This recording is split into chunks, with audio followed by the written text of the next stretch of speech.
This is Your Pain Game podcast, where we talk about the game of living in and with chronic pain and trauma, getting to the heart of how to heal. I am your host, Lyndsay Soprano. On this show, I plan on discussing with doctors, chronic pain patients, holistic practitioners, loved ones, and anybody that is interested in having their voice heard in the chronic pain and trauma world that we live in.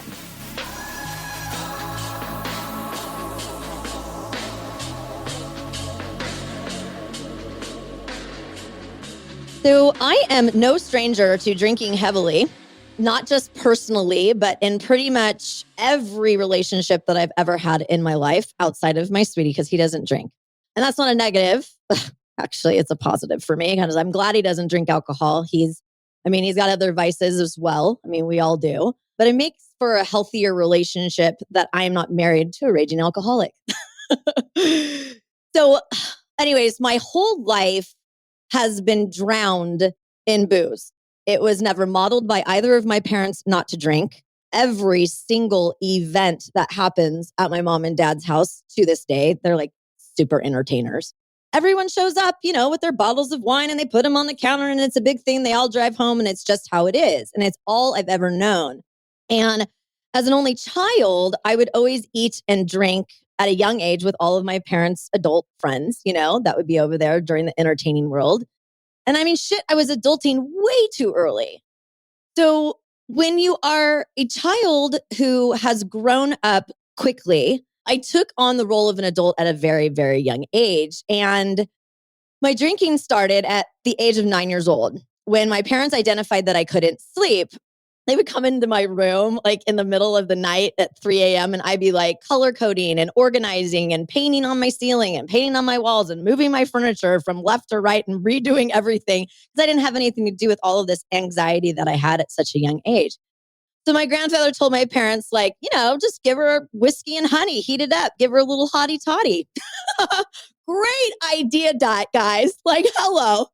Little did they know that this is where my coping with anxiety and depression and insomnia really began. And, I'm not angry with my parents about it, but I might be harnessing some resentment. And I know that resentment affects my health and my well-being to this day.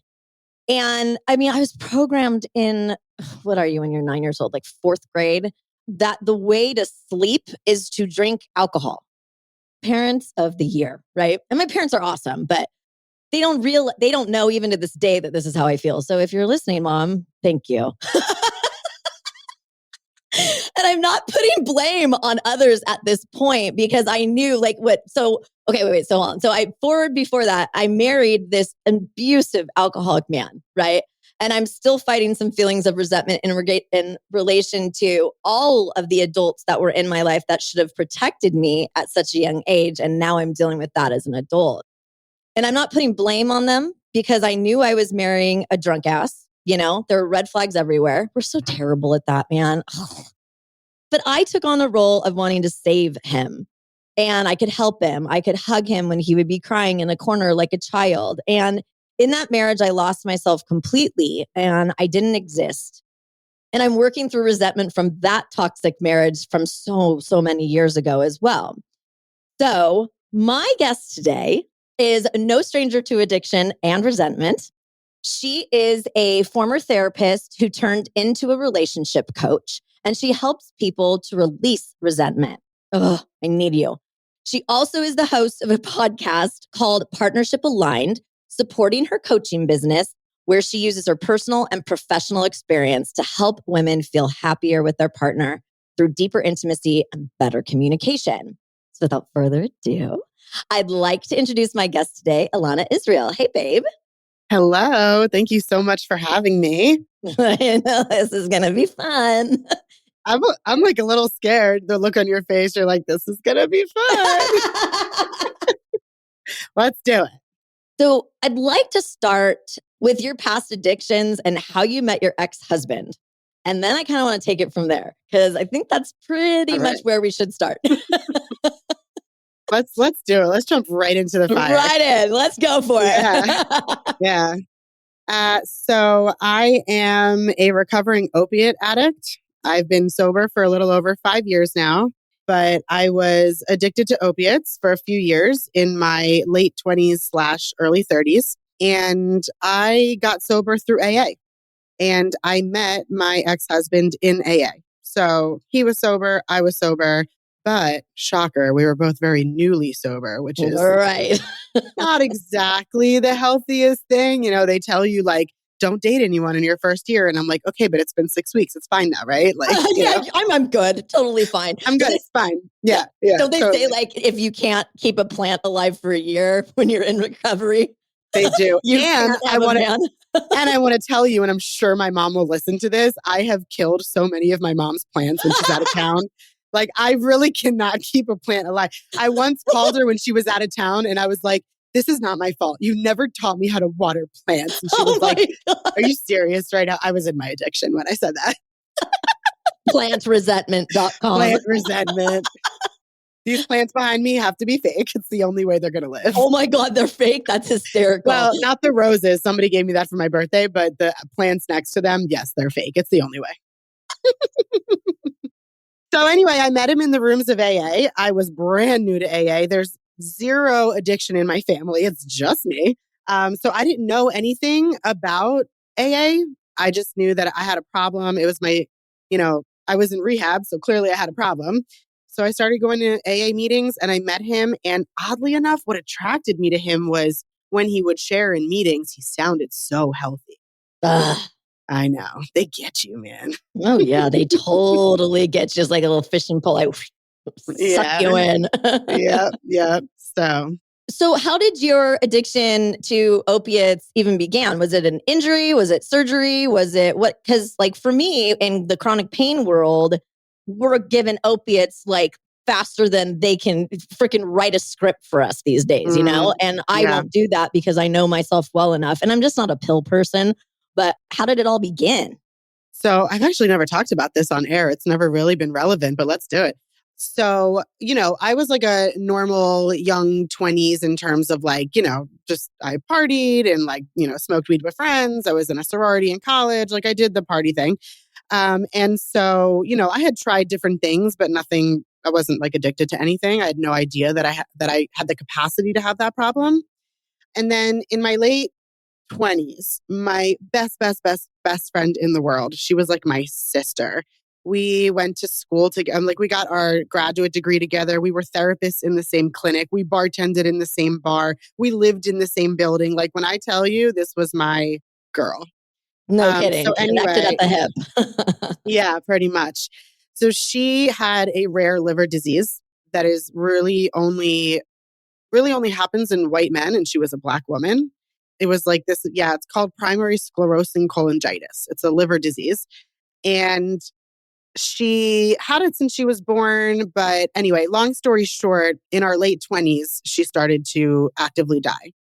And she asked me not to tell anyone because she was the kind of woman that she had this like this thought error. She always did that if people think I'm tough on the outside, they'll think I'm tough on the inside. And when you're dying, you are clearly not tough on the outside. And she didn't want people to know because she didn't want them to think she was weak on the inside. So looking back, the mistake that I made is that I agreed to not tell anyone. Like you're looking your best friend in the face, you want to honor her wishes, like as she's actively dying. But it was the biggest mistake I made because I just wasn't old enough or wise enough to realize how traumatic it would be for me to take on like that type of emotional burden and not have anyone to talk to about it. Wow. For like a year. So, she would go jaundice in the eyes, she'd wear sunglasses to work, and I would help her lie about it. I covered for her and I covered for her and I covered for her. And I wasn't her physical caretaker. She had a great mom and sister, but I was her like emotional caretaker. And if you've ever been any kind of caretaker for someone who's dying, it's like you keep it together, you keep it together, you keep it together, you keep it together, and then they pass away and you fall apart. Well, the complicated part of this story was that nobody knew she was dying. And so when she died, and her family posted something on her Facebook, I had to turn off my phone.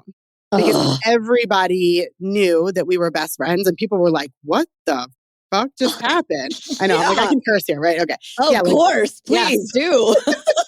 Like what, So anyway, all of that to say that I was in a lot of pain and I was in like active ongoing trauma that year.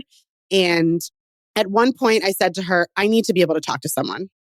And she said, okay, I don't remember if it was her that told him or me, but I had a boyfriend at the time, actually like the longest relationship I've ever had. We were living together and we were, great. And she said, well, I'll tell him. I think she told him. And so the idea was that, my live-in partner would be able to support me. But he had some issues with death from being a child. His father died when he was young and he watched his grandmother die on Christmas. And he had some things, and his way, grief is funny. Everybody's different with it. And with him, it was a total like I shut down type of thing. So I needed someone to talk to and he needed to shut down. He's a really great guy. It's just, that's what he went through and that's how he responded.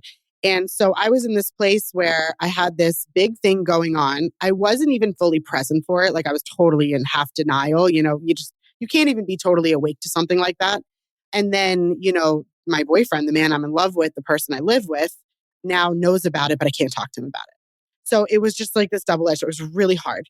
And I had already kind of been like bartending once in a while. We would like take a Percocet at work and just like feel good and like whatever. We were in like our young 20s, graduate school, just the normal stuff. But as my pain with her got greater, I noticed that when I took those pills, it didn't hurt as much. Sure. And she was getting all kinds of pills because she was dying, but she didn't want to take them. And she was giving them to me. So it was the combination of like opportunity meets extreme pain. Yeah. And sure. Once she passed away, it was like, well, fuck this. And I was off to the races. Wow. I mean, and that's seriously like having somebody die like that is insane. Like it's like your best friend on the planet. And I've got one that's like that. And I don't know what I would do if something happened to her. Like, I know myself well enough that I would like, please put me in a like rubber room immediately and don't let me have anything because I'll go down the slippery slope pretty quickly. And because we all deal, you said it well, we all deal with grief so differently. And we invite these people in our lives and they're not prepared to handle what our grief is, and then we put it on other people. And I think that's where a lot of resentment comes from too, is people put their shit on us and we put our shit on them. And then the vicious cycle continues. And then we all figure out how we're going to cope through it. Right.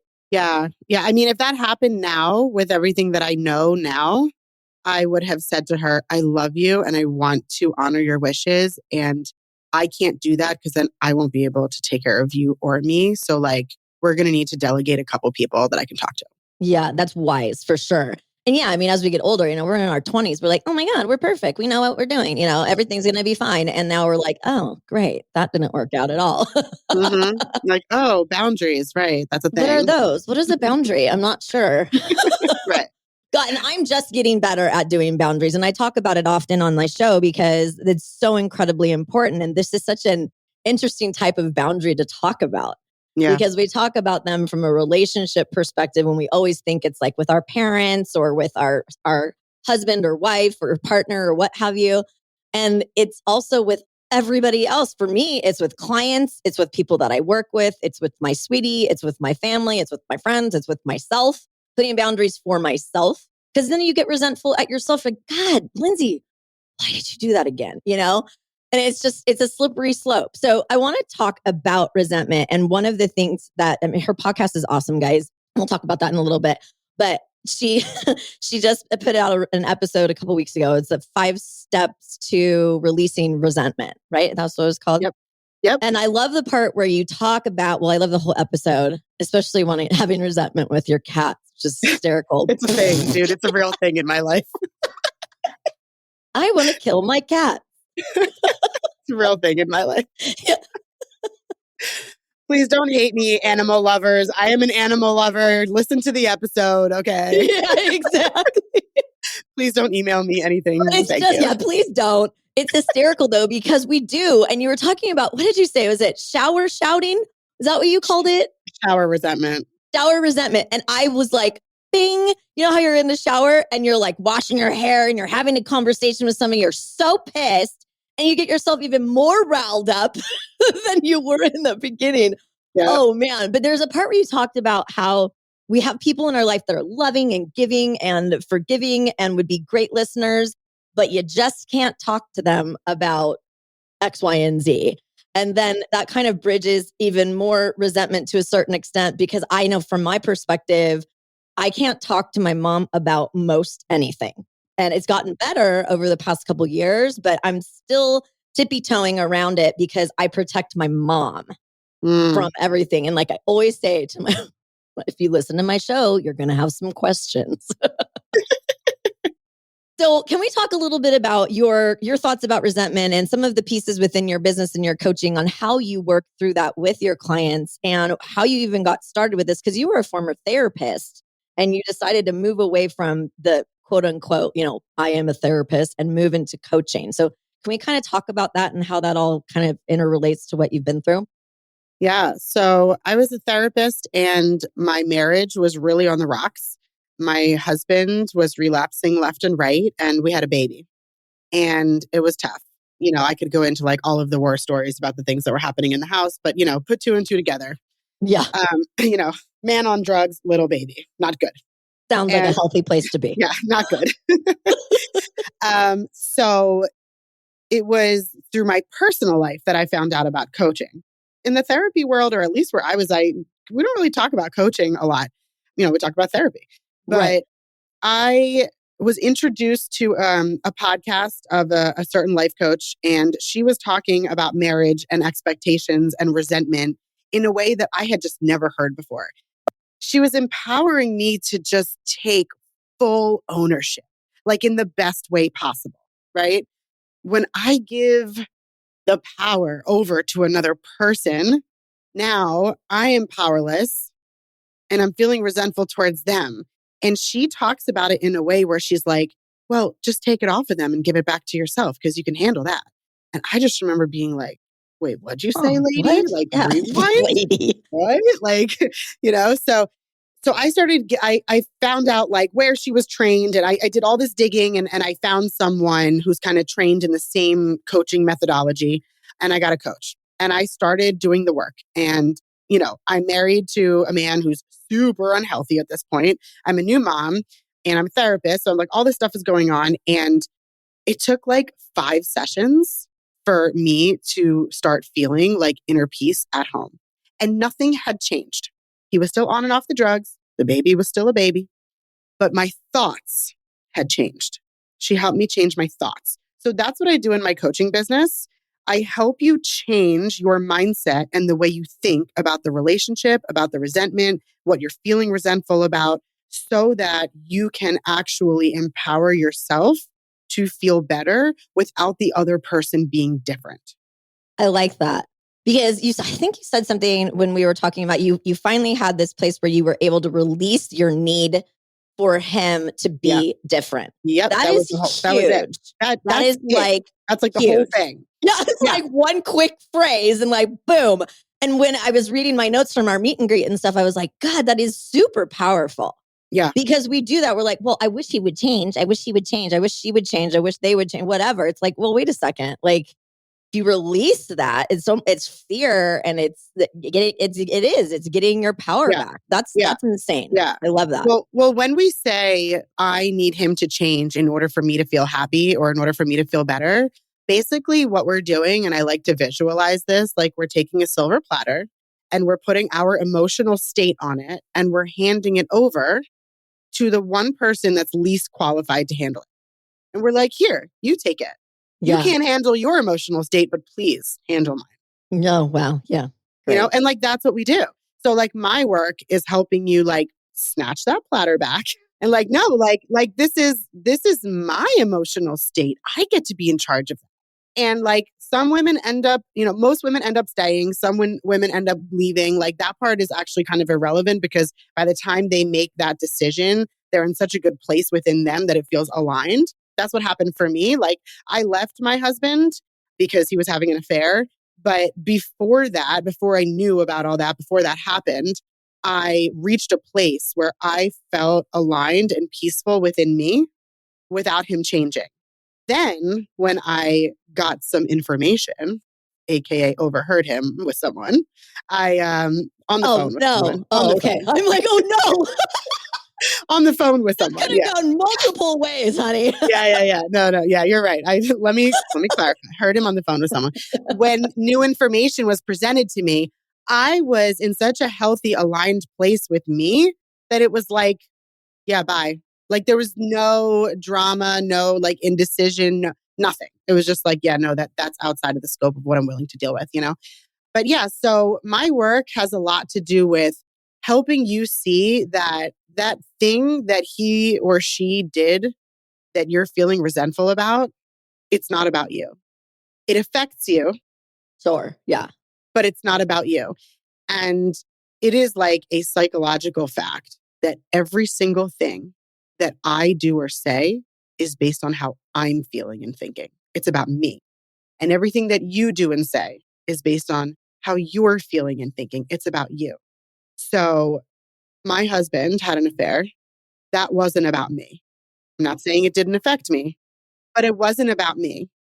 It was because he was feeling certain things or maybe didn't want to feel certain things, right? He was thinking certain things, whatever it was, that was fulfilling something for him because he felt a void.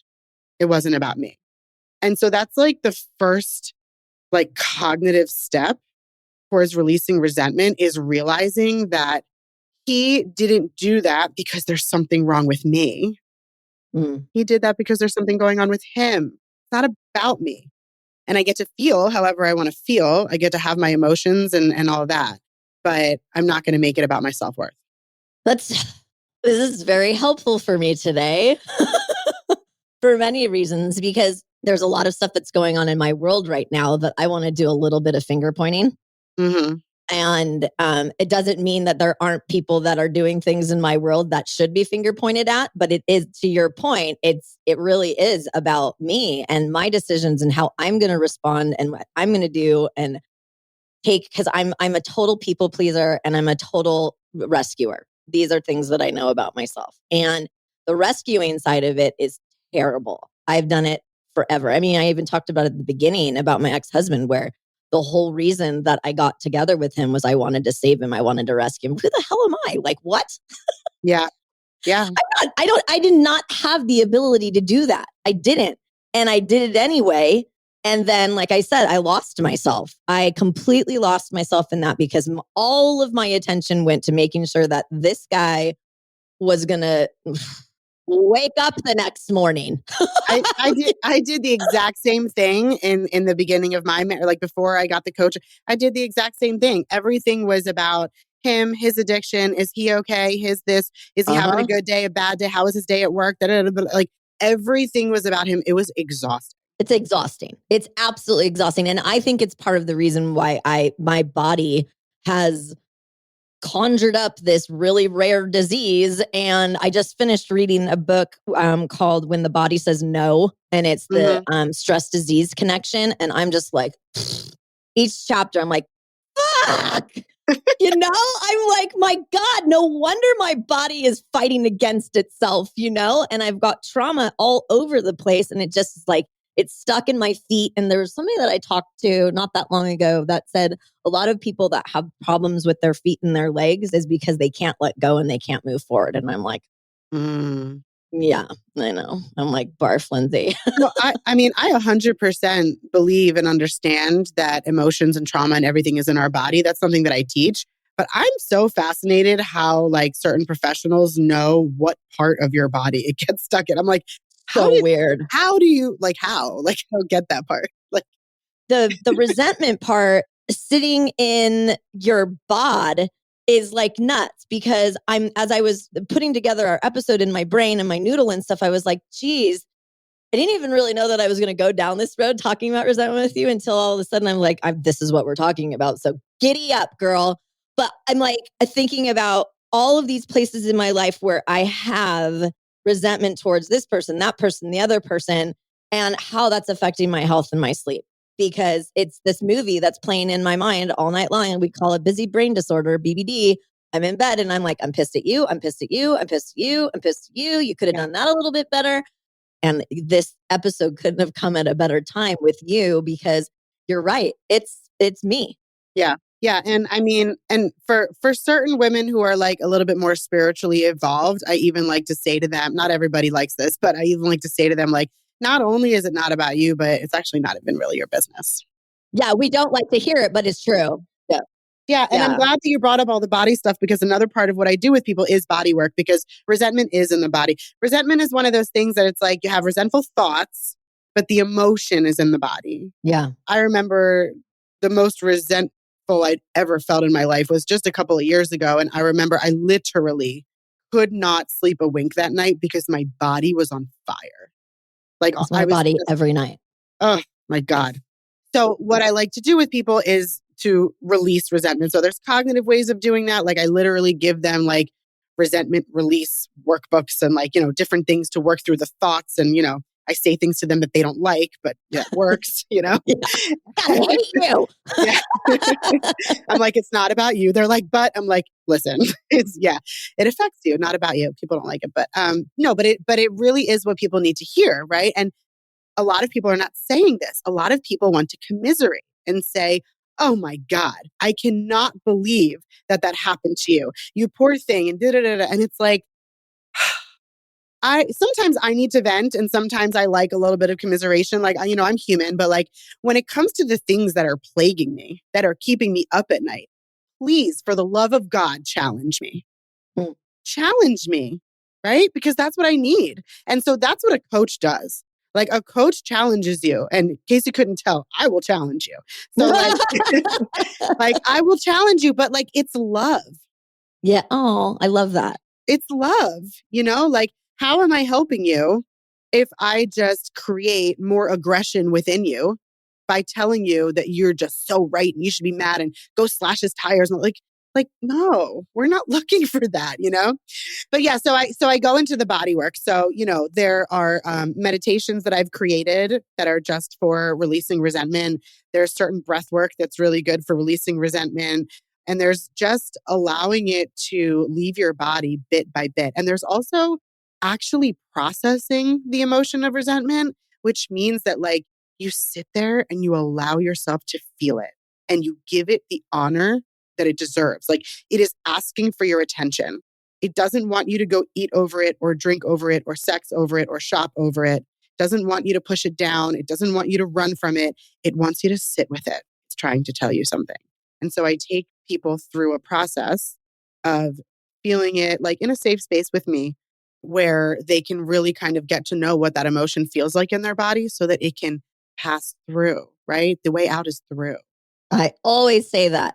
The only way out is through. The only way out is through. It's totally true. Because we dance around it with, like you said, sex, drugs, alcohol, rock and roll, blah, blah, blah. That's how we do it. We're like, ooh, we're just going to dance and party around this issue and then we'll just deal with it later. Right. But the thing is that then it hurts more. Right. Like, I don't know if it was on that resentment podcast or other ones. I talk about it all the time, but like the beach ball thing where like you push the beach ball underwater. Like, I don't want to look at that. It's not there. I don't see it. It's not there. And then like the further down you push it, the more aggressively that thing is hitting you in the face. That's like, I like, yeah. As a kid, you can remember that. You're like, boom, just completely hits you. In Yes. And it splashes everyone around you too. Oh God. Yeah, I know. Damn it. Damn you in this episode. No, but it's so wise. And, like I said, in putting this thing together today in my noodle, I was like, I didn't realize how much resentment that I'm holding in all kinds of facets in my life. Yeah. Stuff that came up when I was putting my outline together about, like I talked about when I was 9 years old, like, oh, okay, that sounds like a great idea. Let's just get her drunk. Sounds like a plan, And so I'm kind of like angry about that. And I'm harnessing some resentment about that. And I didn't know that I was until I started this show where I'm I'm unpacking stuff that I'm like, Jeez Louise, I had that beach ball down so far, and now I'm getting splashed like nobody's business. Mm-hmm. I Yeah. mean, just so much. Yeah. So, So now the key is to let that beach ball hang on the surface with you and not push it down yeah, again. and just have it kind Yeah. of blowing Yeah. around, doing its Because like thing. I talk about in that resentment episode I did, it's like resentment is a shield. Yep. Yeah, protect you. It protects you, right? Like resentment and anger can feel powerful. For sure. And the things that are underneath it do not feel powerful. Yeah. My bestie, she'll just call me and she'll pick up the phone and she won't say hello, she won't say good morning, she won't say good evening, whatever time of the day it is, and she just screams in the phone. She's got so much that has happened to her, some of which is, on herself. I mean, that's the case with all of us, can't point the blame on everybody else. We make our own decisions, but there's been so much that's happened to her and her daughter and her relationships and so on and so forth that she's just she needs a you so badly. I mean, I think a lot of our listeners are going to be like, "Oh my god, boop, I'm calling Elana," because it's the first time that I've talked to anybody thus far that really is like you when it comes to something like this, where you're just like, "Yeah, sorry guys, you got to do the work," Yeah. And it's work, and life is work. It is. And it doesn't have to be this difficult, but we can get through some of these difficulties, in a healthier way. And I mean, that's pretty much why we're all here, right? Yeah. Yeah. Absolutely. So you work virtually with people, I assume? I work is that what you said, individually? Oh, no, virtually. Oh, virtually. Yes. I work virtually with people. I also work individually with people. Yes, I work. I'm not sure I want my sweetie in the room while I'm doing resentment work with you. Well, it's actually interesting that you bring that up because, I work with people who want to feel better within their relationship. And so when I was launching my business, one of the things that I did to prepare was I did some market research calls with a whole bunch of people. And one of the things that I kept getting over and over again is like, great, but are you going to coach my husband? Like, how are we going to fix him? And I was like, great. But so what I have added to my program to satisfy that need is I do allow people to gift some of their sessions to their partner. Oh, that's cool. But I don't work with the couple together. I did that when I was a therapist, and it's kind of a waste of time. I love you. I don't know one person in my life that has been in therapy with their spouse that has gotten good results. Not one. I did it. 0 results. 0. He didn't want to go. So that was part of the problem. And then when he was there, he's like, I'm not doing that. I'm not going to stop drinking. I'm not going to stop doing this. I'm like, well, do you see what I'm dealing with here, lady? Yeah. I think that couples therapy can help people who already have a really healthy mindset and just need to learn like specific communication techniques. Sure. That's when I think it's helpful. But most people need to work through their thoughts, their beliefs, the shit they came into the relationship with 95% of the time. Right. The baggage that we all bring in. Yeah. Yeah, they need to work through that. And it's like, if you're already struggling to connect and communicate with your husband, you're probably not going to be able to totally open up about what you're going through when a therapist is asking you questions much deeper than your husband's ever asked you. Like it's a vulnerable process, and you deserve to have a safe space where it's just you and a professional who cares but isn't emotionally attached to your emotions. You deserve that. Absolutely. Where they're like, they can have that conversation with you and not be, one of the things though with that, and I've talked about it before with people, is in therapy and the therapists themselves on how do you guys unpack what you help us with? Because you're taking in all of this information and you're processing it, you're feeling it, you're seeing these people sobbing on your couches, Like, have you ever experienced in therapy with patients like almost a little bit of resentment towards anybody that you've worked with? I have experienced resentment towards people who say they want to get better but won't do the work. Yeah. Okay. Yeah. That's, and that's like my shit, right? Like I have to work through that. And over time, I have learned to get really curious about why they don't want to do the work instead of just be annoyed about it. Just get curious and be like, well, I wonder what's stopping them. Because usually whatever the answer to that is kind of like the channel to helping them do the work. So in my younger years, when I wasn't as experienced as a clinician, I would just be like, well, this person clearly doesn't really want it. They don't really want to feel better. And now it's more like, well, but what is actually blocking you here? And it's usually something that they've been burying for so long and just don't know how to unpack. And so it's just better not to do the work at all. Well, I mean, maybe that's what's going on with your cat. Listen, don't bring those fuckers up, all right? They don't let me sleep. Like, I need to sleep. I have a toddler. Let me sleep. I can just hear you with your cats right now. I swear to God. Listen, in the middle of the night, like when one is scratching on this door and the other one's meowing to get out and I just want to sleep. I'm like, you motherfucker, and I'm getting up, opening up doors for them. I can't. I tried to drug them. It didn't work. I tried to drug them. I did. Have you tried any CBD products? Because they work really well with dogs. Catnip? I think catnip is a CBD product. I don't know what catnip is. I'm not a cat person. I'm actually not sure why I had you on my show because you're a cat person. I mean, I'm slowly coming over to your side, so don't worry. Yeah. Well, my dogs are absolutely perfect in every single way. So no, but they keep me up too. But I don't harness any resentment for them. I've been an insomniac forever. And, hottie toddies didn't work for that either. So who knows? Yeah. So, okay. Well, we're getting close to time here. So, okay, everybody's got to listen to her podcast. It's called Partnership Aligned Podcast. You can find it everywhere. She also has her coaching program that she talks about is called Partnership Aligned, and it's one-on-one coaching. And I know that you have a little freebie on your website for our listeners. They have 5 ways to deepen the connection with your partner. So giddy up, ladies and gentlemen, and head on over to her website. I'm going to put everything in show notes and our social and all that stuff. But is there anything else that you'd like to leave our listeners with before we kick the can down the road here? Yeah, I mean, I think the best way to just get like as much free content from me that you can, because I do want people to do that, is just to follow me on Instagram, Partnership Aligned. I have a few freebies. I have like 21 questions that'll bring your partner closer. Like I've got all these different things you can find on there, the podcast and everything. So that's like the best hub, I think.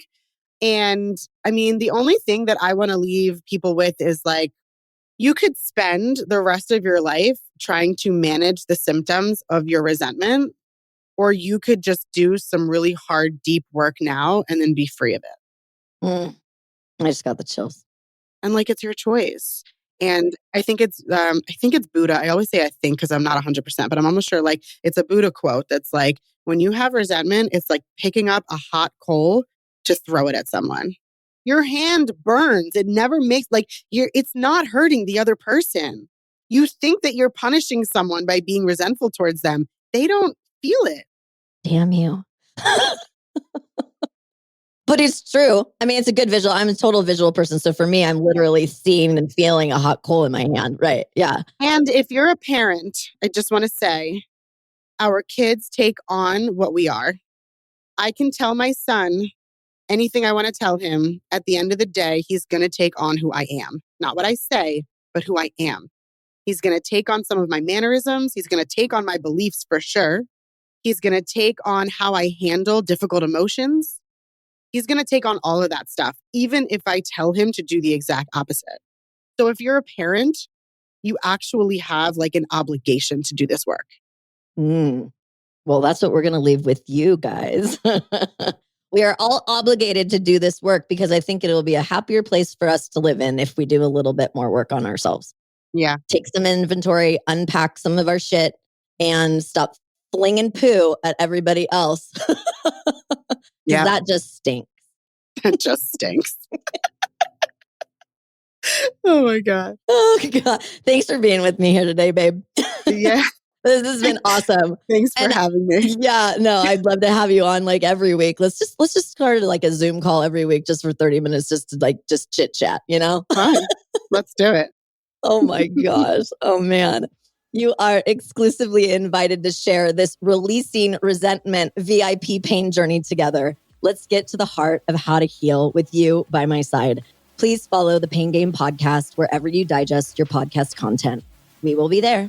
Visit us at thepaingamepodcast.com and follow us on all the socials. Thanks for listening, my little VIPs. Catch you on the other side.